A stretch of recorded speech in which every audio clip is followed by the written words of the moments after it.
नमस्कार, मी ॲस्ट्रोस्मिता गिरी.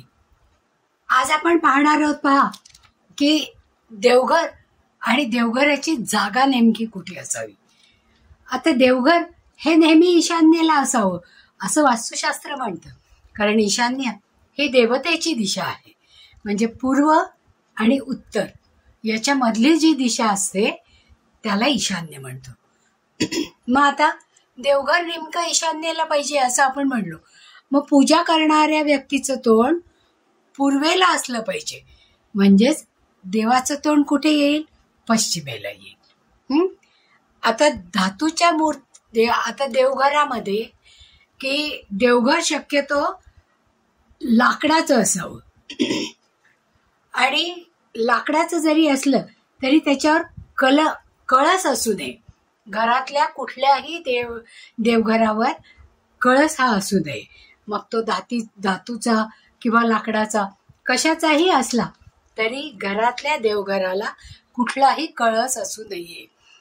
त्याचप्रमाणे देवघर हे टांगलेलं नसावं, म्हणजे ते अधांतरी नसावं, जमिनीवर खाली स्थिर असावं. म्हणजे देवघर जमिनीवर 6 इंच उंचीवर तरी असायला पाहिजे. आता देवघरामध्ये काय काय असायला पाहिजे? आणि देवघरामध्ये काळा ग्रॅनाइट किंवा कडाप्पा याचा वापर करू नये. पांढरा संगमरवर असेल तर तो नक्कीच चालतो. आता देवघरामध्ये असणाऱ्या मूर्ती या कशा असायला पाहिजेत? देवघरामधल्या मूर्तींची उंची ही त्या घरातला जो कर्ता पुरुष असेल त्या स्वामी हस्ताच्या 1 वितापेक्षा, 1 वीत म्हणजे 5 ते 6 इंच, म्हणजे सगळ्यात मोठी मूर्ती तेवढ्या इंचाची. कारण आपण शक्यतो कुलदैवत आणि कुलदेवता यांच्या मूर्ती या मोठ्या करत असतो. मग ती उंची ही 5 ते 6 इंचाची असावी. आणि देवघरामध्ये पंचायतन हे असावं. पंचायतन म्हणजे काय? की शंकराची पिंड पाहिजे, गणपतीची मूर्ती पाहिजे, आपली जी कुलदैवत आहे ती पाहिजे, बाळकृष्ण पाहिजे आणि अन्नपूर्णा. कारण आपण ज्यावेळेस नवीन लग्न करून नवीन देवतेची स्थापना करतो त्यावेळेस आपल्या विवाह विधीमध्ये कंपल्सरी अन्नपूर्णा, कारण आपली मुलगी ज्या घरात जाते त्या घरात ती अन्नपूर्णा म्हणून नांदावी. म्हणून अन्नपूर्णा आणि बाळकृष्ण देतात पहा, कारण बाळकृष्ण ही पुढची जनरेशनसाठी आहे पहा. आणि ती पुढची जनरेशन जर आपल्याला वाढावी असं वाटते तर तो लंगडा बाळकृष्ण म्हणजे बाळकृष्णाचं छोटं रूप हे देतात. आता शंकराची पिंड ही आपल्या अंगठ्यापेक्षा किंवा घरातला जो स्वामी असेल त्याच्या अंगठ्याच्या पेक्षा खूप जास्त उंच असू नये. जास्तीत जास्त त्याच्या अंगठ्या एवढी शंकराच्या मूर्तीची उंची ही असायला पाहिजे. आणि बाकीच्या ज्या धातूच्या मूर्ती आहेत त्या मूर्ती सुद्धा अंगठ्यापेक्षा जास्त मोठ्या उंचीच्या असू नये. कुलदेवी ही मोठी असली तर चालते, पण बाकीचे देवता हे म्हणजे रोजच्या पूजेमधले देव हे अंगठ्यापेक्षा म्हणजे 1.5 ते 2 इंच, फार तर 2.5 इंचापर्यंतचे देव हे चालतात. आणि देवघर जमिनीवर असल्यामुळे आपण जमिनीवर बसून, कारण देवघराची उंची 6 इंचापेक्षा जास्त उंच असली तर चालते, म्हणजे 1 फुटापर्यंत उंच, म्हणजे आपण शांतपणे खाली बसून पूजा करू शकतो. आता या देवघरामध्ये पितरांचे टाक असू नयेत, कारण खूप लोकांच्या मध्ये देवतांचे टाक असतात पहा. कुलदेवीचा टाक असतो, कुलपुरुषाचा टाक असतो, इतर देवतांचे टाक असतात. मग अशा वेळेस त्या टाकांमध्ये पितॄंचे म्हणजे घरामध्ये ज्या व्यक्ती आपल्या घराण्यातल्या मोठ्या व्यक्ती मृत झालेल्या आहेत त्या मृत झाल्यानंतर त्यांच्या नावाने टाक बनवतात आणि त्याला पितृटाक म्हणतात. पण ते असे पितृटाक देवघरात असू नयेत, कारण जेव्हा जेव्हा देवघरात असे पितरांचे टाक असतात त्यावेळेस आपण त्या मृतात्म्यांना गती मिळवून देत नाही. त्यांना आपण इथेच पृथ्वीवर अडकवून ठेवतो. म्हणजे त्यांना ना पुढचा जन्म घेता येत ना त्यांना मुक्ती मिळते. म्हणून देवाच्या देवघरामध्ये पितरांचे टाक कधीही ठेवू नयेत. आता देवाच्या मूर्ती जर भग्न झाल्या असतील किंवा हे जे टाक असतात पहा, ते काही वर्षांनी दररोज पूजा करतो आपण, मग ते झिजतात. मग त्यांचे नाक, कान, डोळे किंवा जी मूर्ती आपण उमटवलेली असते ती धुसर व्हायला लागते आणि त्याच्यावरचा तो पत्रा झिजतो. आणि जेव्हा तो पत्रा झिजतो तेव्हा तो टाक भग्न झालाय असं आपण म्हणतो.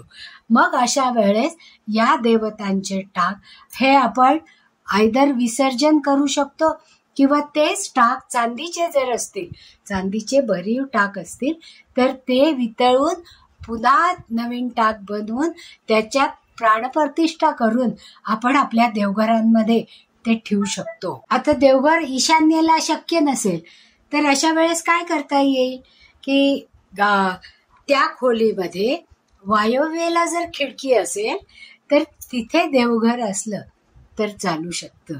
कारण तिथे देवांची नित्यपूजा आपण करतो पहा.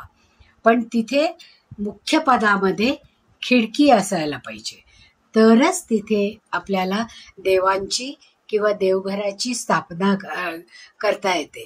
कारण वायव्येमध्ये ज्या देवता, काही विशिष्ट देवता आहेत, रोग किंवा नाग, या देवता ज्या पदामध्ये आहेत त्या पदामध्ये आपल्याला देवघर ठेवता येत नाही.